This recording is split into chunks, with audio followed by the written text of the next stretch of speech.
Channel open. Welcome back to WeeklyTrek, a proud member of the Tricorder Transmissions Podcast Network and presented in partnership with TrekCore.com. I am your host, Alex Perry. What's today's date? The date.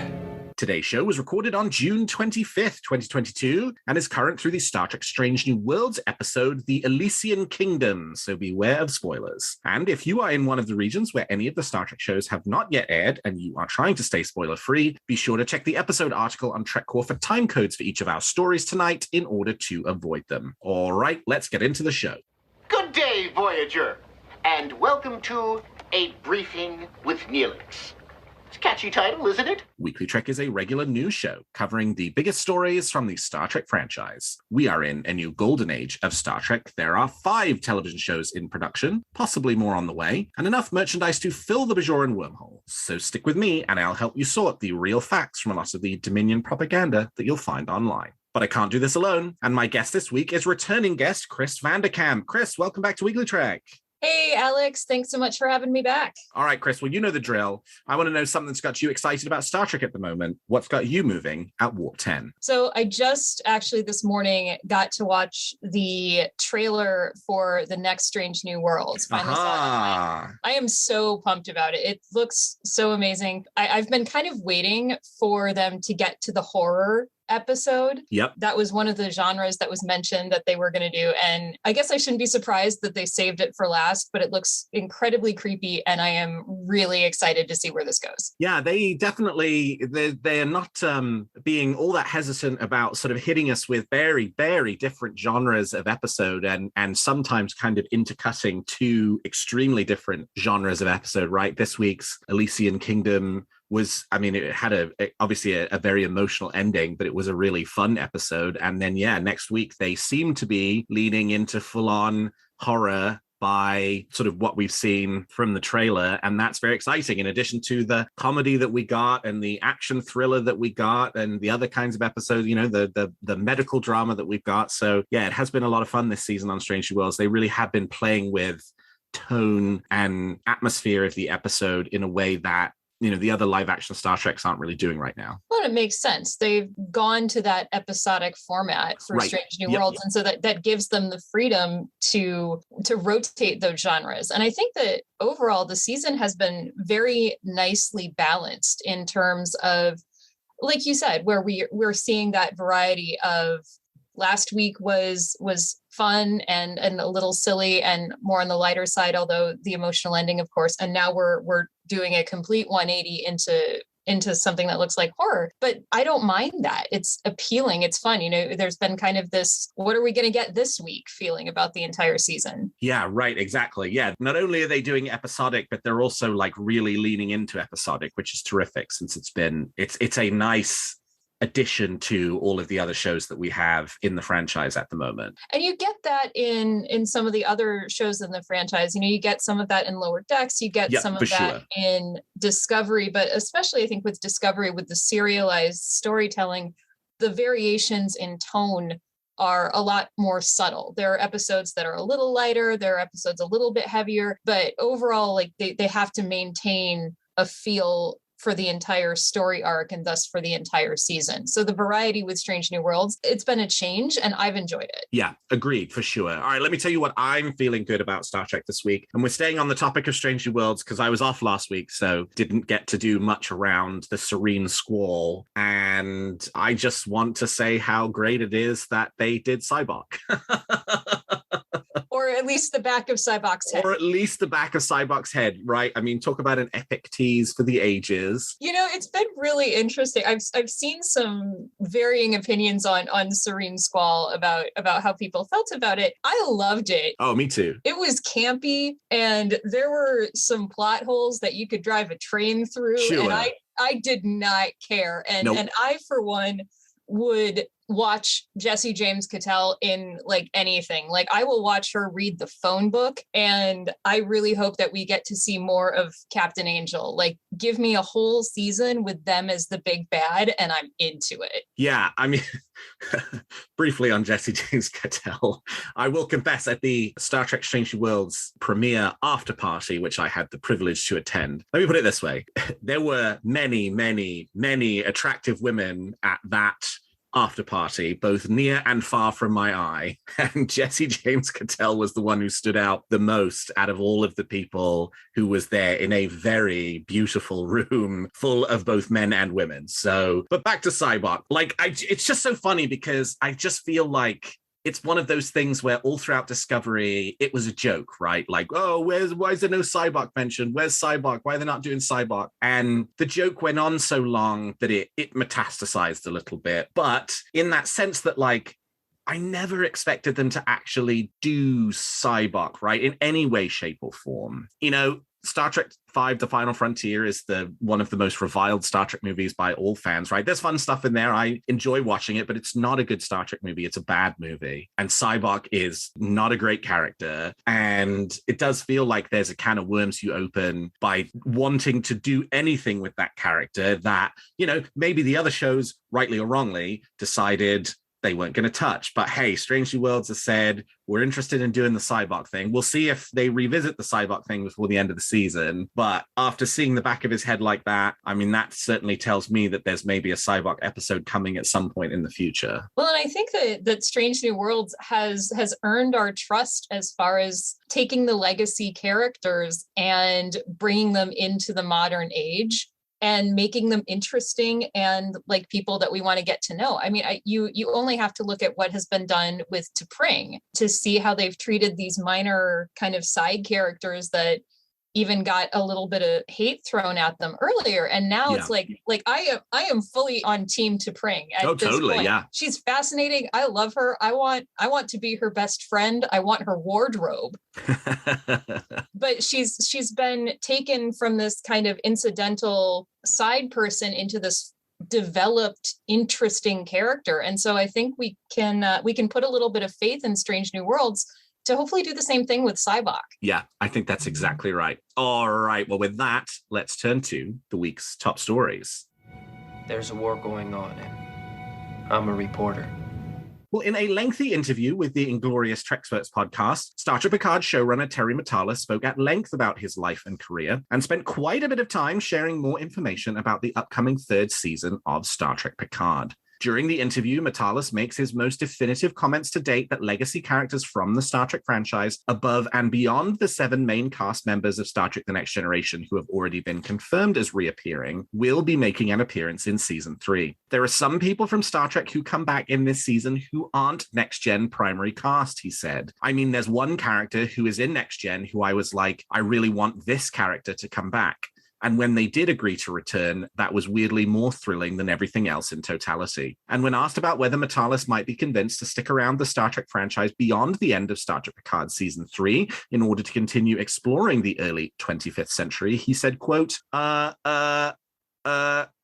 well, if this was a printed interview, you'd say the showrunner smiled devilishly. I think to me, this is a period of time in the Star Trek universe I'd love to spend more time in. There's nothing less than 30 legacy characters across Deep Space Nine, Voyager, and Next Gen that you'd love to check in and see. And you can't get to all of them in Picard Season 3. We don't get to Miles O'Brien. I'd love to get to Miles O'Brien. There are people, though, I could say one name to you right now that comes back and you'd be like, oh my God, I want to know what happens. You're going to find out. So I would love nothing more than to stay in the year 2401 to tell more Star Trek stories in this universe. So that's all I will say. Matalas also talked about what it took to recruit the TNG stars to return. Quote, say what you will about Nemesis, good or bad, it didn't feel like the end of those characters. They needed a send-off, and that was the core pitch to Patrick and to all of them, he said. I called every one of them and talked about their characters, where they think their characters are, and told them that I wanted to send them all off. I thought Star Trek VI was a pretty good send-off for the original series crew. I wanted to make sure, for example, that Gates McFadden really had a very strong story. Beverly Crusher is a fascinating character who let her son go off into the universe, who once had a romantic relationship with Captain Picard, and where is that relationship now? LeVar Burton made me cry. There was a moment where I pitched what happened to George Geordi, and he was so emotional that I got emotional, and I was like, okay, this is one of those cool moments. And Jonathan Frakes was directing on season 2 with me, and I said, hey, I have this idea. I want to tell you about Riker, and it's a lot of Riker. Frakes is fantastic in season 3. We wrote to Jonathan as an actor, so he has this sparkle in his eye throughout the whole thing. Chris, 2 questions. First of all, are you looking forward to Star Trek Picard season 3? And second, this mysterious next-gen star who's not one of the next-gen star returning in Star Trek Picard season 3, who do you think it is? Oh my gosh. Well, to answer your first question, I don't know how you could not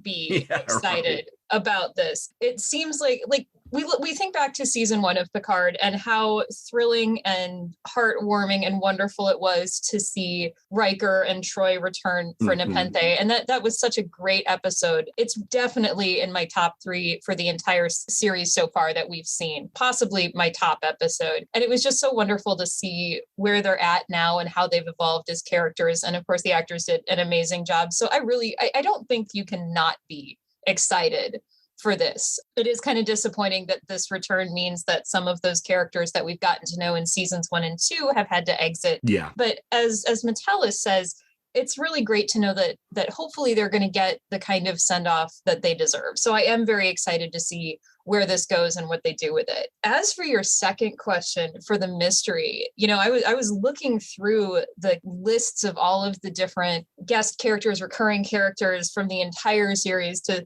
think about who it might be. Like, is there somebody that I'm forgetting about? Is there somebody jogging my memory? And I gotta say, I hope it's Ro. I hope it's Ro Laren, because I would love to see how her story evolved. I have another theory as well. Maybe we'll get to that, but I want to hear yours too. So when he was talking in the interview, right, and said that, I was like, oh, of course it's gonna be Miles O'Brien, right? Like, because he's talked about how there are next gen stars, and there might be some folks who were also in Deep Space Nine, and maybe even some folks who were also in Voyager who show up in Picard's season 3. And I was like, oh, well, O'Brien would check both boxes, right? He has that strong next generation connection, but obviously he was a main character on Deep Space Nine as well. But then, of course, he says later in the interview, Miles O'Brien's not in Star Trek Picard season 3. So that was my best idea for all of the 15 minutes between those 2 statements. I put them together in talking about this,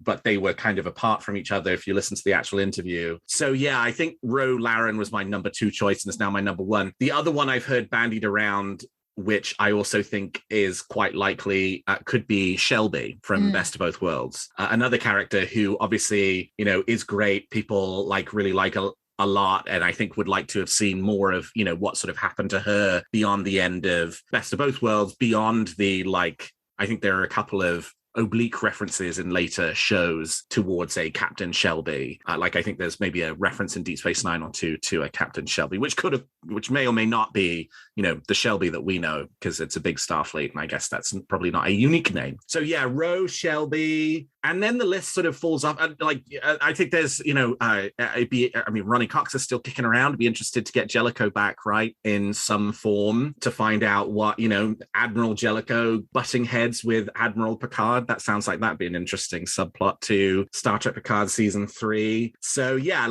there's a ton of really interesting stuff there, but it is sort of like the sky's the limit, right? I mean, he's kind of indicated that maybe there's more than one of these other characters who makes some kind of appearance. So, and in this interview, he sort of references a next gen character who is not a main cast member, but at the same time, that does not preclude a Deep Space Nine cast member who was never a next generation star, or a Voyager cast member who was never also a next generation character from also being in the season as well. So yeah, I think that there's a ton of possibilities, and I'm just so excited to see it and how they fit everything in, honestly. Do you want my second possibility? Yes, please go for it. Because I had one other one that I tell me. Thought maybe. What about Barclay? Oh, that'd be an interesting one too. Yeah, right.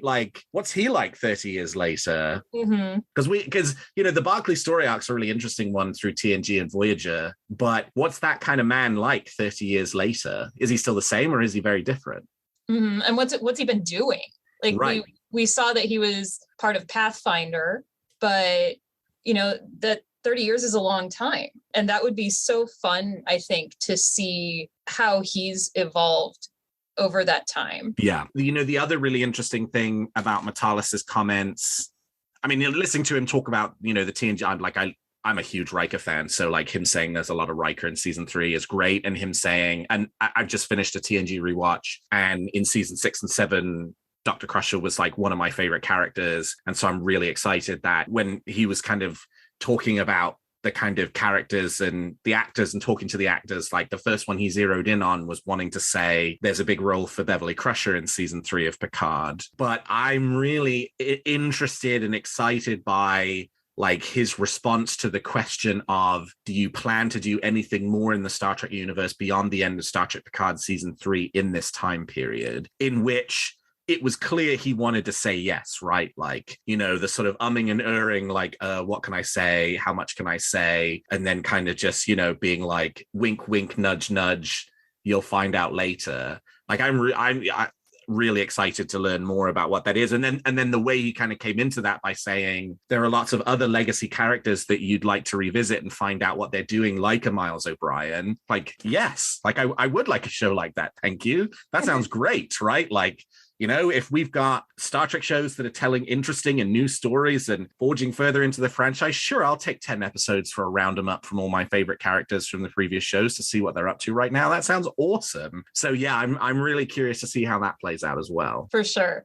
Yeah, that's a lot of people to get to. So it sounds like Matalas might be around for a while. Yeah, right. And I'd be really interested to hear what the vehicle for that is, right? Like, we know that there's a Starfleet Academy concept that's been under consideration for a while. That does not sound like a Terry Matalas kind of show to me, right? The way previous people that they have talked about being attached to that show have been very much in the sort of teen drama kind of show space rather than the Terry Matalas high concept sci-fi space. So he's probably not the show. He's probably not going to transition over to Starfleet Academy unless he's got some cool idea for it. But there is this sort of mysterious 8th show, right? The one that, like, if you ask Alex Kurtzman, there's this one, there's this one, there's this one, and he'll go, and then there's one more, but he's never said anything more about it. Could that be this, right? Is this what that is? And since we know nothing about it, what does that end up being? Is it a 7 of 9 USS Stargazer series? Is it a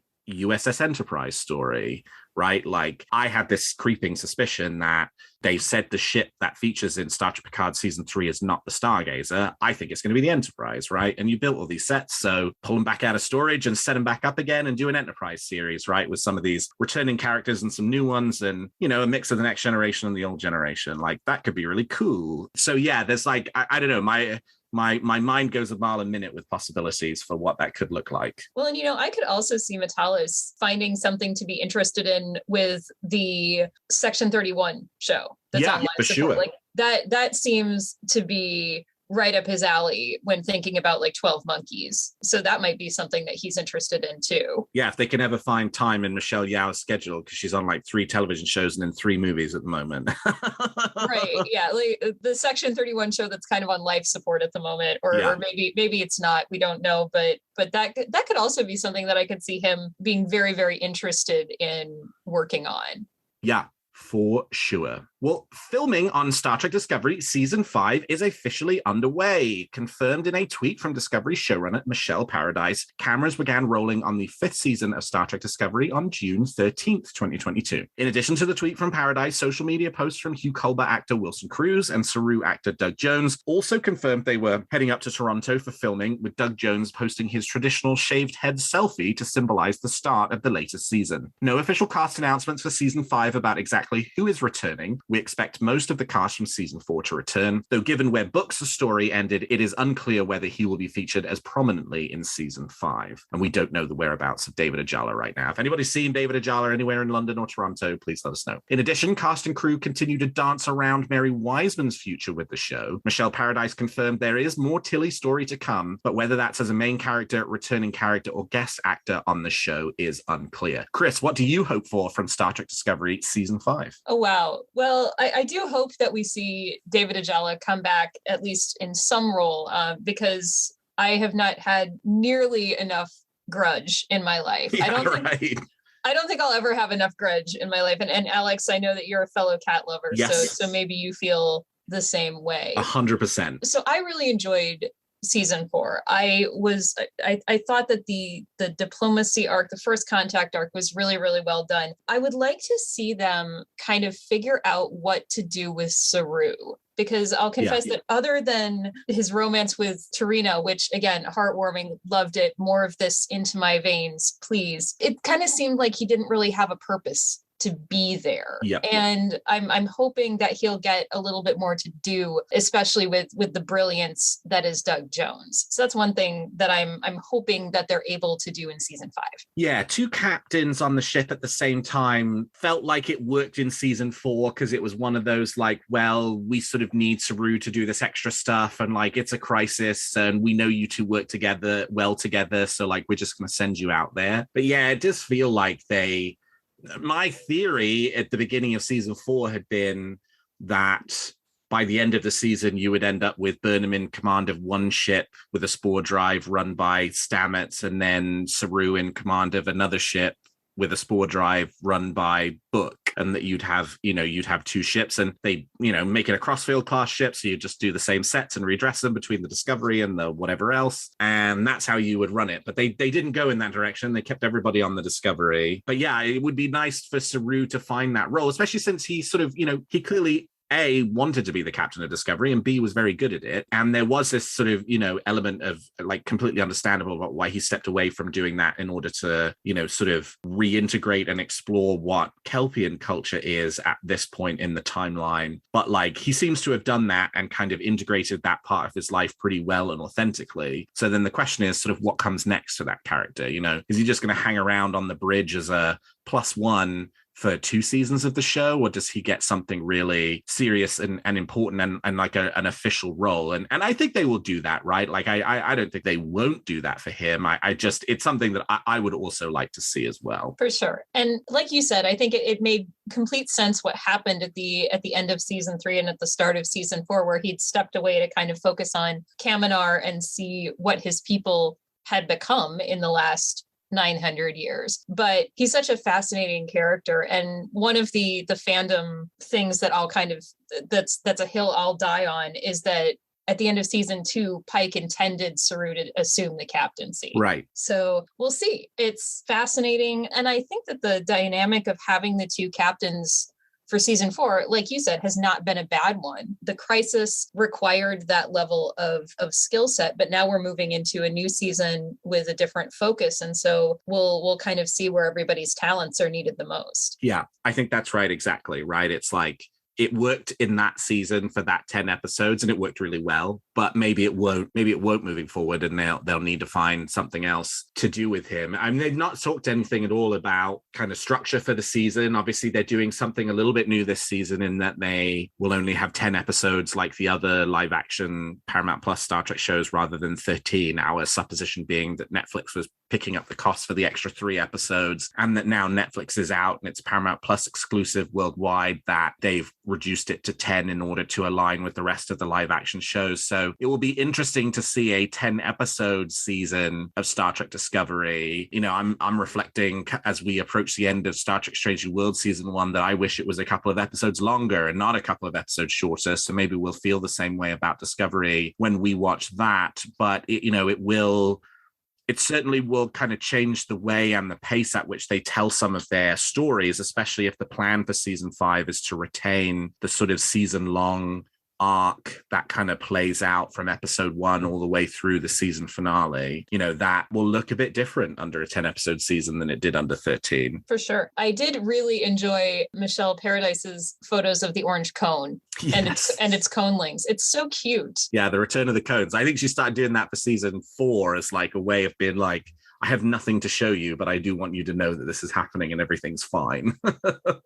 Which, of course, we needed back then because it was during COVID and it was like, wait, is this really happening? Is this not happening? Are they figuring this out? So, yeah, fun to see a return for those. Well, if you are in the United States, you have a couple more days to get yourself over to Paramount Plus to watch Star Trek First Contact in 4K. The new 4K HDR transfer of the movie appeared on the service suddenly last week and is listed as only being available from now until July 1st. Paramount is in the process of upgrading each of the Star Trek movies to 4K following the release of the theatrical Star Trek The Motion Picture, Star Trek III The Search for Spock, and Star Trek IV The Voyage Home last year, and the release of Star Trek II The Wrath of Khan from a couple of years ago. More releases are expected, with an imminent announcement seemingly likely for 4K home media releases of Star Trek The Motion Picture Director's Edition, which is now on Paramount Plus, Star Trek V The Final Frontier, and Star Trek VI The Undiscovered Country. The TNG movies are expected to complete the set next year alongside the home media release of Star Trek Picard Season 3. Chris, what's your favorite Star Trek movie? This is such a treat for me because First Contact is probably my favorite movie. Oh yeah, mine too. It's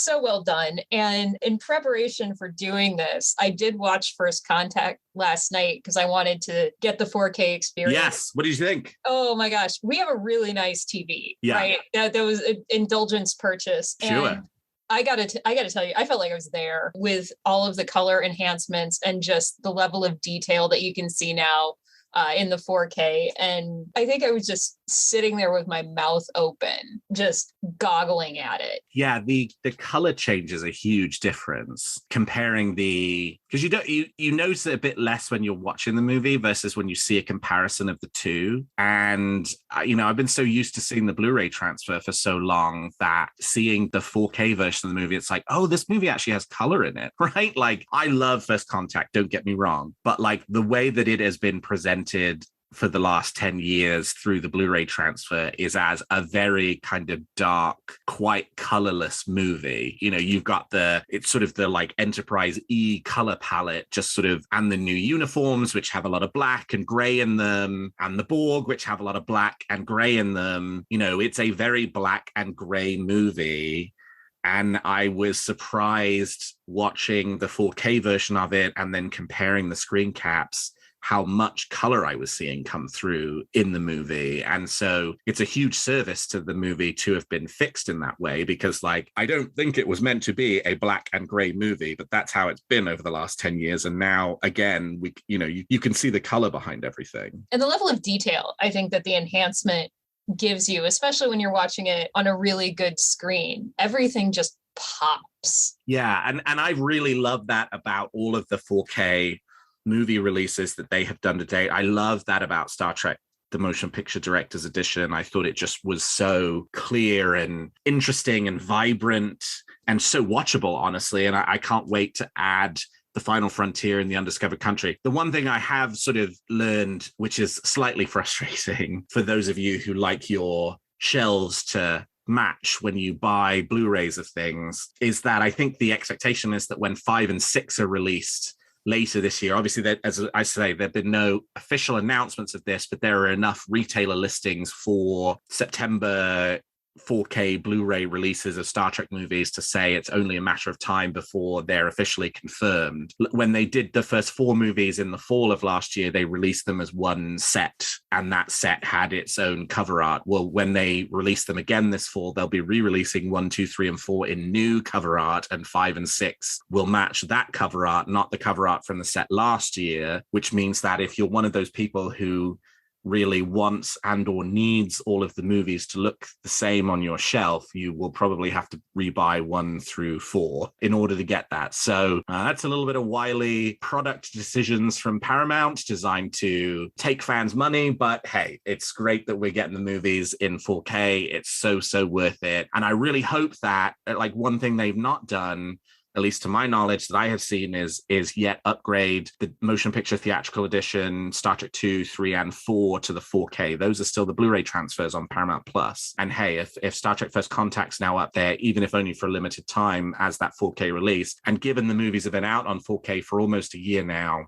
maybe it's time for them just to go ahead and flip the switch and put that version on Paramount Plus for people to access. I support that. I'm a streaming person. I am not a physical media person. I think there's some deep-rooted stuff in there back when, like, I was right out of college and moving every year because I couldn't afford my rent increases. Yeah, sure. finding a slightly cheaper apartment. And I got very used to trying to minimize the things that I had to pack and put in a box and carry. So for me, the whole streaming thing has been that is definitely my jam in terms of don't make me have physical media. Just send it to my TV when I want it. Yeah. But yeah, so all of the remasters and the special editions and all of that, yeah, put that all on streaming and I'm happy. I'm just exceptionally lazy. I don't like to get up, go over to the TV, open up the disc compartment, put the disc in, close it, sit back down again, and then pick it back up again at the end of the movie. I'd rather just do it all from a seated position, frankly. That's more my style. Well, there's that too. And there's also the physical media can get damaged, it can get scratched and all of that. And with streaming, it's just there. And plus then if you're in the mood to switch to something else right afterwards, like you said, there's no getting up involved. And the more we can limit that, the better as far as Well, and lastly this week, IDW have announced that this September they will be launching a Star Trek Lower Decks comic to complement the animated comedy. Star Trek Lower Decks will be a 3-issue miniseries written by Eisner Award-winning comics writer Ryan North and with art from Chris Finoglio. The synopsis for the comic reads, quote, "The hit Paramount Plus animated series makes its return debut with Eisner-winning comics writer Ryan North from The Unbeatable Squirrel Girl at the helm. Soon after leading her crew on a planetary expedition aimed at building bridges and advancing Federation technology, Captain Freeman begins to suspect the planet and its people are not all what they seem. Meanwhile, the crew in the lower decks take to the holodeck, enjoying some much-needed recreational time until a bloodthirsty visitor decides to join in on their games." In addition to the Lower Decks comic, IDW will also be releasing a special 400 issues celebrating the 400th Star Trek comic published by the company since they took over the Star Trek license in 2008. In addition, Star Trek Picard's Stargazer will be a 7 of 9 focused tale set between season 2 and 3 of Star Trek Picard, written by longtime collaborators Mike Johnson and Kirsten Beyer. It's been a little while since we've had any direct comics tying into the new Star Trek shows, so it's really thrilling to see that we now have a Lower Decks comic and Star Trek Picard Stargazer coming in August and September. Chris, do any of these comics catch your interest? They actually do, which is really, really unique for me because I haven't normally been a comics person. I've read some of the Discovery comics, but this is actually really fascinating for me. And I think part of the reason is that I've really wanted to get into Lower Decks, and I've watched all of it, but it is one of the harder series for me to get into, and it has nothing to do with the show itself, but it's really loud. And I have some auditory issues, and so it's a difficult show for me to watch simply because it is so loud and the characters are constantly like talking over each other and interrupting each other. Yeah. And so for me, it's like this is really difficult on a mental level for me to watch, even though I have enjoyed it. So getting more of that story and getting to see those characters more in the comic form, I'm like, this is so exciting for me. This makes this accessible and I can enjoy the story. Oh, that's great. I love that. Yeah, I'm excited for this. I've always kind of felt that, and somebody told me they were talking to a Star Trek author at one point, and the author said they were sort of asked about, well, what about the animated shows Prodigy and Lower Decks, right? Why are there no novels for them out yet? And the author responded that they thought that, for Lower Decks, that novel probably wasn't the right format that the comic book probably was. And I think that's right. And so I'm really pleased to see there is now going to be a Lower Decks comic, because it's been long enough, right? By September, season 3 will probably be almost over, and it will be our first kind of licensed tie-in published work for the show. So very exciting that that's finally coming. I'm looking forward to that. And Ryan North is a great comics writer. The Unbeatable Squirrel Girl was a very funny Marvel comic, and I'm really hoping that will translate over into kind of his work in Star Trek as well. I think this is the first Star Trek comic he will have ever written. And hey, it's always nice to have an Eisner Award winner in the Star Trek comic author pantheon. So congratulations to IDW for landing him for that one. And I really like the Mike Johnson, Kirsten Beyer collaborations on Star Trek Picard Countdown, on some of the Discovery tie-in comics that they've been, and really, really thrilled they're going to do one that ties into Star Trek Picard season 2. Kind of wish that it had happened like 6 or 8 months ago, right, as a way of building excitement for season 2 of Star Trek Picard rather than following it. But hey, I guess that's just the way these things go. But yeah, it's not, I personally have not, like, IDW and their Star Trek comic line have really kind of invested a lot of time, energy, effort, and attention into their TNG Mirror Universe story over the last like 3-4 years. And I've never really loved that all that much, just because I don't know. I mean, the occasional trip to the Mirror Universe is fine, but like spending all of that time in the Mirror Universe is kind of, I don't love it. And I don't love the conceit of the stories, which is that the Terran Empire does still exist. It's just much, much smaller. And so you do have Captain Picard on the Enterprise, you know, of the Terran Empire, while you've also got the Klingon Cardassian Alliance. I think that undercuts the Deep Space Nine Mirror Universe story if the Terran Empire still exists in some form and it's just not referenced in Deep Space Nine. Like, I think it should be completely gone, right? Like, you know, the sort of story of like coming back from that is not one of restoring the Terran Empire. It's about doing something completely different and something better. And so I've got all of the issues of, I think the current one's called the Mirror War, but I haven't read many of them yet, just because I'm not vibing with it in the same way. So I'm really looking forward to these ones because I think I'll enjoy them a lot more. But I mean, 400 issues is huge. That's, you know, nothing to it's nothing to sniff at. IDW's sort of just been plugging away at this now for, I guess, what will that be, 14 years of Star Trek comics, and that's a lot of Star Trek comics. So there's plenty for people to enjoy and explore. For sure, hats off to you. And I'm kind of with you on the Mirror Universe thing. Like, I was interested in what DS9 was doing with it, and like you said, kind of going backwards and saying, well, it's sort of still there, but not here. It feels like it takes away a little bit from some of the things that were reflected on DS9. And I gotta say, like, I'm kind of with you in that I'm a little bit Mirror Universed out. Like, it's good in small doses, but the more we see of it, the more I struggle to understand how it makes sense. Like, it's so dysfunctional. How did these people even make an empire in the first place? Like, how does this thing function if it is constantly just people stabbing each other in the back? Like, how do you have any sort of continuity of government enough to get anything done? This is where my head goes on this stuff. And so I'm actually really hoping that Strange New Worlds doesn't touch the Mirror Universe either at all or for a long time, because I think, you know, we've seen enough of it for a while. Yeah, I'm with you on that 100%. I think I'm all Mirror Universe out after everything Discovery did with it, you know, after Deep Space Nine did a lot with it, after it was first introduced in the original series. And like the Borg, I'm ready to do some other stuff for a while. And that doesn't mean I won't come back to them, right? Love some of the Borg stuff in Star Trek Picard season 2, but I need a break. And I'm on my break right now. Yeah, I hear you. All right. Well, we've talked about the facts, and now let's speculate on what's going to happen in the future of Star Trek. You make some very good points, Captain. But it's still all speculation and theory.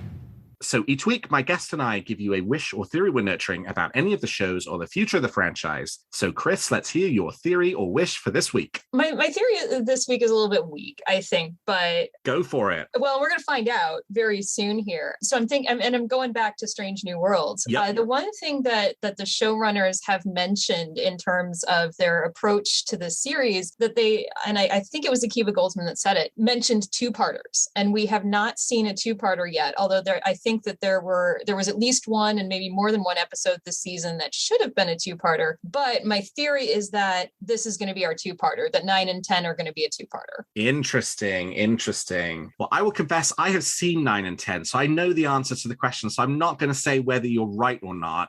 But what I will say is I do think that the Star Trek franchise is due for more two-parters, right? Like, we've only really had one that was not a pilot, right? So I'm not counting Prodigy's pilot.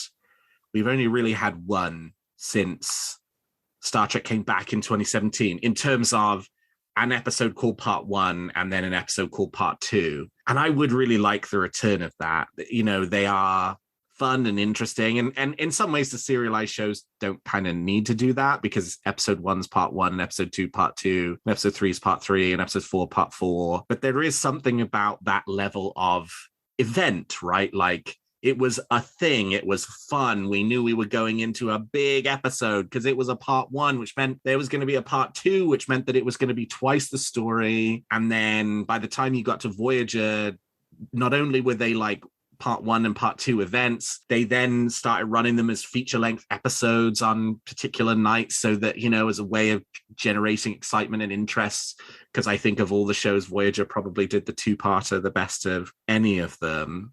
Like I remember Dark Frontier vividly, right? That the first time that premiered is like, oh my God, I'm going to get to watch 2 new episodes in one night, and they're going to be cut together into one episode. That's awesome, right? Like, and yes, it was a spectacle. It was an event, and I want that spectacle and that event back again. And so, yeah, whether that's Strange New Worlds or one of the other shows, and if it's Strange New Worlds season 1 or season 2, I won't say, but yeah, I want it as much as you do. And I will say that I know I'm on kind of shaky ground with this because we've seen the episode titles; they're different. There's no part 1 and part 2, and then also they're different directors, which has not stopped them before. We have seen 2-parters that have been directed by different people, but I do think it's a notch against this one being a 2-parter. So if it's not, then we look forward to season 2. Exactly. Well, I just have this feeling from what we've seen, right? So none of this has anything to do with me watching either of the 2 episodes, but from what we know about season 2 is that there is going to be an appearance by James T. Kirk in early season 2. And if a James T. Kirk appearance does not have 2-parter written all over it, I don't know what does, right? Like, so we will just have to wait and see. Like, so my big idea, I don't know if I explicitly said this when on a previous episode where I gave this long theory about how I thought Brent Spiner's Adam Soong was going to be in season 2 of Star Trek Strange New Worlds, and it's tied into the Kirk thing and the time travel and the Toronto set pictures. But I think if that happens, it's a 2-parter. I don't think that's a 1-episode kind of thing. Oh, for sure. Like how do you tell that story in 50 minutes? Exactly. You exactly. You can't do that. And also, I wouldn't be surprised if maybe we have a cliffhanger at the end of season 1 leading into the Kirk stuff. And in the IMDb casting, there is mention of somebody that's on the Farragut. So I'm wondering if we're going to get a little tease at the end, kind of similar to what was done at the end of season 1 of Discovery. Mm-hmm. Yeah. We've only had one traditional cliffhanger in live action Star Trek since it came back in 2017, in my opinion, and that was the season 1 Star Trek Discovery finale with the appearance of the Enterprise. So yeah, we're hopefully, like, Strange New Worlds has been adapting back many of the kind of things that have been in previous Star Trek, and hey, maybe that'll be one of them too. Yeah, for sure. All right, let me tell you my wish, which is that we seem to be pretty overdue for Star Trek Discovery Season 4 on Blu-ray and a Star Trek Discovery Season 4 soundtrack. The season has been over for several months now. It went off the air in March, and we don't have either yet. But meanwhile, we have an announced release date for Star Trek Picard Season 2 on Blu-ray, and we've had the Star Trek Picard Season 2 soundtrack in our hands for over a month now at this point, and I know that because of how often I listen to it during that time. But meanwhile, no Star Trek Discovery Season 4, either in terms of the Blu-ray release or in terms of a soundtrack release. And somebody theorized this might even have been Thad, if this was you, I'm stealing it from you. And if it wasn't you, then I'm saying it was you to make you sound smarter. And so this ends up working out well for you either way. That releases of the home media seem to kind of be like a few months before the next season comes, right? Like as a way of building up excitement for it. So we've got Lower Deck Season 2 coming out in a few weeks on Blu-ray, and then we anticipate Season 3 a few weeks after that. Star Trek Picard Season 2 is going to come out on Blu-ray this fall, probably teeing us up for an end of year, early 2023 Star Trek Picard Season 3. And since Discovery Season 5 only just started filming last week, there's going to be a bit of a wait for that. So they're holding the Blu-ray release back a little bit as a way of being like, hey, remember Star Trek Discovery? Well, Season 5 is on the way. But that doesn't mean we couldn't get our hands on a soundtrack. So Jeff Russo, I know you're very busy scoring all kinds of television shows and movies, but I would really like that Season 4 soundtrack collection to add to my 1, 2, and 3. And there was a lot of great music in Star Trek Discovery Season 4. And so, yeah, I'd really like to get that. At the very least, I'd like to get the soundtrack, but I'll take the Season 4 Blu-ray at the same time as well. Chris, what do you think about that? Sounds good to me, Alex. I